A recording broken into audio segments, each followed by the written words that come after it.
اب ہم آتے ہیں سیدنا صالح علیہ السلام کے قصے کی طرف۔ دن گزرتے گئے اور لوگ ایک بار پھر ابلیس لعین کے وسوسے میں آ کر کفر کی طرف پلٹ آئے، کیونکہ ابلیس کسی بھی شخص کو وسوسے میں ڈالے بغیر نہیں چھوڑتا۔ اس طرح ایک بار پھر کفر پھیل گیا، چنانچہ اللہ نے ان کی ہدایت کے لیے صالح علیہ السلام کو مبعوث فرمایا۔ یہ سمود کے پوتوں میں سے ایک عربی نبی تھے۔ ان کا نسب نامہ اس طرح ہے: صالح بن عبید بن سیاف بن ماشح بن عبید بن حاضر بن سمود بن ارم بن سام بن نوح علیہ السلام۔ گویا صالح علیہ السلام کا تعلق قوم سمود سے تھا، اور یہ قوم عاد کی نسل سے تھی۔ سمود کی قوم نے یمن کو خیرباد کہا اور جزیرے سے شمال کی طرف منتقل ہو گئے، پھر وہاں ہجر نامی ایک بستی میں جا ٹھہرے۔ قرآن کریم کی سورۃ الحجر اسی بستی کے نام سے موسوم ہے۔ قوم عاد کا تذکرہ سورۃ الحجر کے علاوہ سورۃ الاحقاف اور سورہ ہود میں بھی ہے۔ اللہ تعالیٰ سورۃ الحجر آیت 80 میں فرماتے ہیں: اور ہجر والوں نے بھی رسولوں کو جھٹلایا۔ ہجر قوم سمود کا مرکزی شہر تھا۔ اب وہ مدائن صالح کے نام سے مشہور ہے۔ یہ شہر مدینہ منورہ کے شمال مغرب میں 380 کلومیٹر کے فاصلے پر واقع ہے۔ یہ لوگ بھی پہاڑوں کو تراش کر گھر بناتے تھے۔ یہ صنعت اور کاریگری انہوں نے قوم عاد سے وراثت میں پائی تھی۔ اللہ تعالیٰ سورۃ الفجر آیت 9 میں فرماتے ہیں: اور قوم سمود کے ساتھ کیا کیا جنہوں نے وادی میں بڑے بڑے پتھر تراشے تھے۔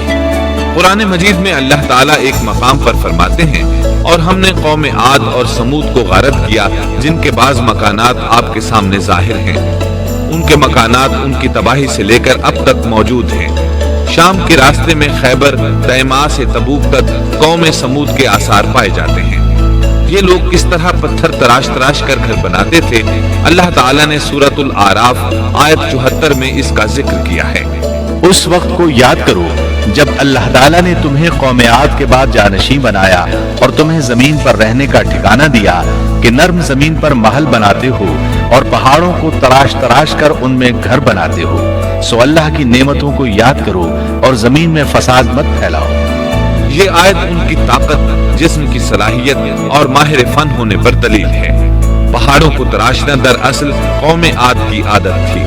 یہ بھی چونکہ انہی سے تھے، اس لیے وراثت میں یہ کام انہیں بھی آ گیا تھا۔ جس طرح اللہ نے عاد کو اپنی نعمتوں سے نوازا تھا، اسی طرح سمود کو ان سے بڑھ کر نعمتیں دی تھی۔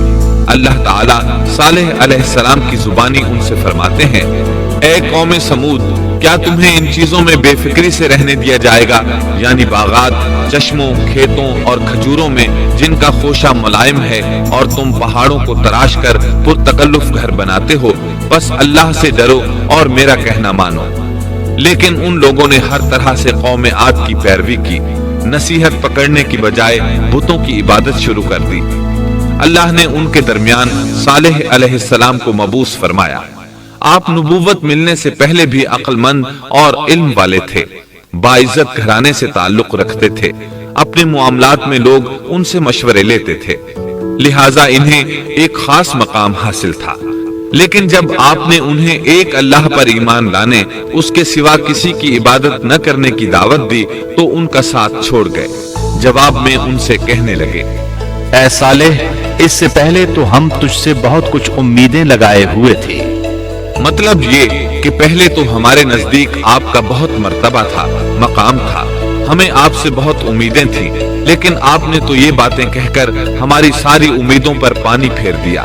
ان کے اس جواب کے باوجود صالح علیہ السلام انہیں اللہ کی طرف بلاتے رہے اور ان سے کہتے رہے: اے میری قوم، اللہ کی عبادت کرو، اس کے سوا تمہارا کوئی معبود نہیں۔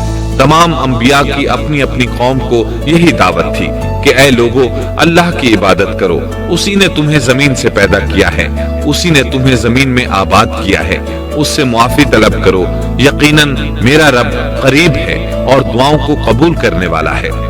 اے میری قوم، تم نیکی سے پہلے برائی کی جلدی کر رہے ہو، اللہ سے معافی کیوں نہیں مانگتے کہ تم پر رحم کیا جائے؟ اللہ سے ڈرو، میری اطاعت کرو، حد سے گزر جانے والے بے باک لوگوں کی اطاعت سے باز آؤ، وہ ملک میں فساد پھیلا رہے ہیں اور